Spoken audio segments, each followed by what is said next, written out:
एक चीनी अध्ययन जो कि 1998 से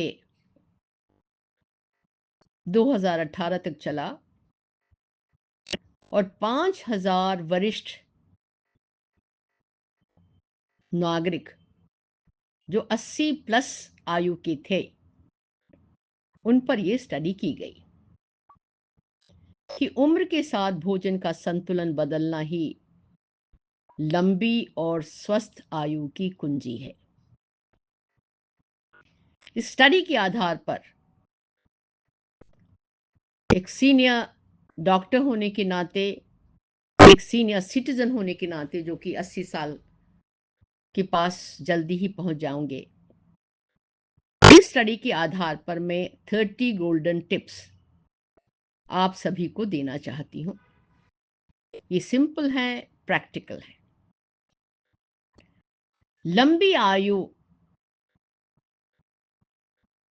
बस साथ साथ ताकत भी रहे और आत्मनिर्भरता रहे,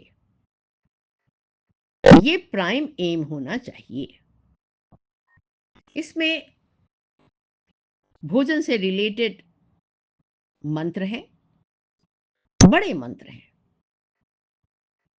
कम खाएं, सही खाएं, मात्रा इंपॉर्टेंट नहीं है।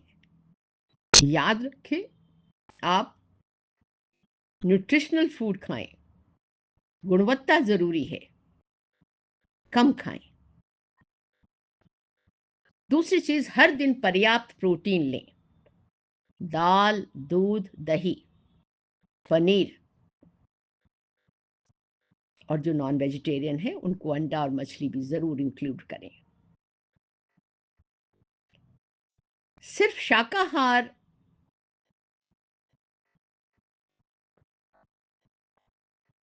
तो आप प्रोटीन का विशेष ध्यान रखें।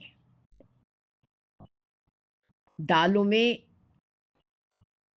वेजिटेरियन डाइट में कायदे से इसको लिया जाए तो कोई कमी नहीं है। दूध, दही, छाछ रोज लें, ये हड्डियों और आंतों के लिए जरूरी है।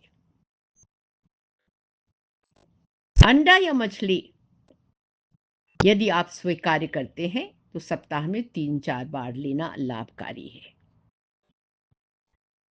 बहुत अधिक कार्बोहाइड्रेट, ये जो ऑब्सेशन है हमारा चावल और रोटी, इससे बचे, इसको कम ही खाएं।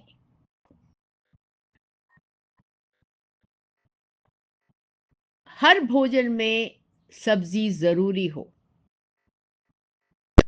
और हम रेनबो कलर्स की बात करते हैं, रंग जितना ज्यादा बदलाव होगा, पोषण उतना ही ज्यादा अच्छा होगा। 1-2 फल ही पर्याप्त है, इससे ज्यादा खाने की जरूरत नहीं है। 2 फल, कम नमक, कम चीनी आपके लिए रामबाण है। स्वाद से ज्यादा सेहत जरूरी है, इसको सदैव याद रखिए। तेल को सीमित रखें। सरसों का तेल, मूंगफली का तेल, तिल का तेल बेहतर है, और आजकल थोड़ा सा देशी घी के बारे में भी सजेस्ट करते हैं ना। उम्र के साथ बदलती और जरूरतें, उम्र बढ़ने पर हमारी सार्कोपीनिया की प्रॉब्लम हो जाती है, जिसको हम कहते हैं मांसपेशियां कमजोर हो जाती हैं। इसका मतलब है हमें अपने खाने में प्रोटीन बढ़ानी चाहिए, कार्बोहाइड्रेट को कम करना चाहिए। हमारी हड्डियां कमजोर हो जाती हैं। 50% लोगों को प्रॉब्लम है ऑस्टियोपोरोसिस और ऑस्टियोपीनिया की। उसके लिए कैल्शियम और विटामिन डी जरूरी है। 20 मिनट आप धूप में अपना समय बिताएं, ये बहुत बहुत जरूरी है। वजन बहुत कम होना भी उतना ही खतरनाक है जितना मोटापा। पतला होना हमेशा स्वास्थ्य का चिन्ह नहीं है। 40-50 साल का डाइट पैटर्न 70-80 साल के व्यक्ति के लिए काम नहीं करेगा। तीसरी चीज, इस शरीर का सक्रिय रहना बहुत जरूरी है। फिर रिपीट करती हूं, इस शरीर का सक्रिय रहना बहुत जरूरी है। रोज 30 मिनट चलना दवा से ज्यादा असर करता है। हल्की स्ट्रेंथ एक्सरसाइज, चेयर एक्सरसाइज या दीवार के सहारे एक्सरसाइज करिए, वो लंबी चौड़ी वॉकिंग से ज्यादा अच्छा है। संतुलन अभ्यास करें, रोज करें 5-6 एक्सरसाइजेस, ये आपका गिरने से बचाव करती हैं। गिरना का मतलब फ्रैक्चर, जो कि आपको लॉन्ग डिसेबिलिटी देता है। लंबे समय तक बैठना, याद रखिए, बीमारी को बुलावा देता है। योग प्राणायाम बहुत जरूरी है, खासकर प्राणायाम।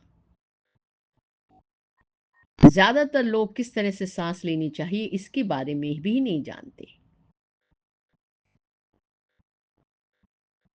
6 से 8 घंटे की नींद और मन के लिए अमृत के बराबर है।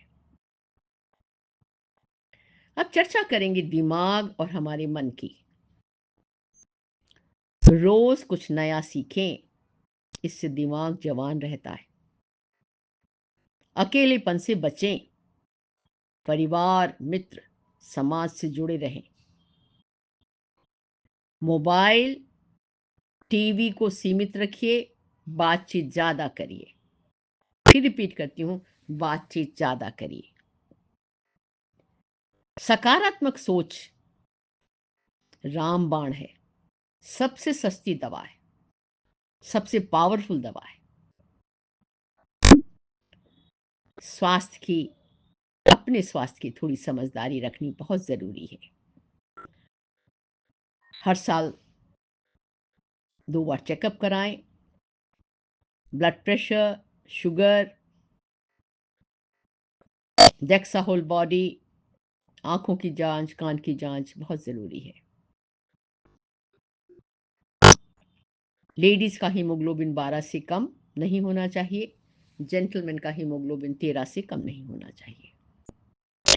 बिना डॉक्टरी सलाह के सप्लीमेंट नहीं लें। किसी प्रियजन ने आपको सप्लीमेंट बताया और आपने ले लिया, ये गलत है। भूख न लगे तो भी थोड़ा थोड़ा बार बार खाना खाएं। पानी पर्याप्त पिएं। प्यास न लगे तब भी पानी पिएं। नींद 7-8 घंटे लेना जरूरी है, ये भी एक बड़ा इलाज है। याद रखें, उम्र बढ़ना बीमारी नहीं है, कुपोषण बीमारी है। क्या खाएं क्या नहीं खाएं इसकी जागरूकता जरूर होनी चाहिए। लंबी आयु का रहस्य थाली में है। उम्र के साथ बदली हुई थाली के बारे में जरूर जानें।